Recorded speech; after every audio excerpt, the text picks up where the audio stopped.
सर्वप्रथम सर्वांना नमस्कार आणि मराठी भाषा गौरव दिनानिमित्त सर्वांना हार्दिक शुभेच्छा। रौद्र रस हे काय आहे थोडक्यात मी तुम्हाला सांगू इच्छितो। तर राग, क्रोध, अन्याय किंवा मग संताप यांच्या विरुद्ध जी ज्वाला आहे ती जेव्हा व्यक्त होते ते रौद्र रसामध्ये होते।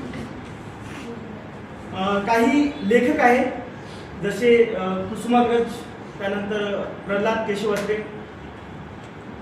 स्वामी रामदास आहे आणि असे खूप सारे लेखक आहेत ज्यांच्यामध्ये आपल्याला रौद्र रसाचं दर्शन होईल। काही साहित्य सुद्धा आहे जसे की गोलपीठ आहे, त्यानंतर आपलं दासबोध आहे, विशाखा आहे, यामध्ये सुद्धा तुम्हाला रौद्र रसाचं दर्शन होईल। आता हे रौद्र रस मी आपल्यासमोर कसं मांडत आहे तर याच्या मागे पण एक छोटीशी कहाणी आहे। मी लहानपणी जेव्हा 8वी किंवा 9वी क्लासमध्ये होतो, 9वी इयत्तेमध्ये होतो, एक्झॅक्टली मला आठवत नाही, तेव्हा मी एक कविता बनवलं होतं। म्हणजे त्याला आपण कविता नाही म्हणू शकत कारण की दोन यमक जुळणे म्हणजे कविता नव्हे, ती जे पण आहे ती माझी संताप होती, म्हणजे माझं संताप होतं त्या प्रकारच्या व्यक्तीसाठी जे ॲक्च्युली मला आवडत नाही। जसं की जे अपयशाला घेऊन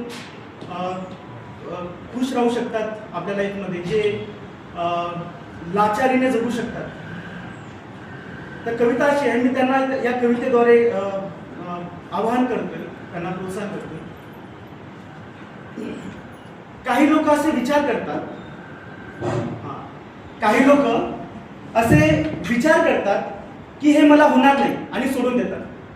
काही लोक असे विचार करतात की हे मला होणार नाही आणि सोडून देतात। खरं तर त्यांची इच्छाच नसते, आपल्या भविष्यात स्वतःच फसते। म्हणून म्हणतो, जीवनात रिस्क घेण्यास खचू नका तरी, जीवनात रिस्क घेण्यास खचू नका तरी, जिंकणार नाही तर शिकणार तरी, हा यशस्वी झाले तर नाराज होईल।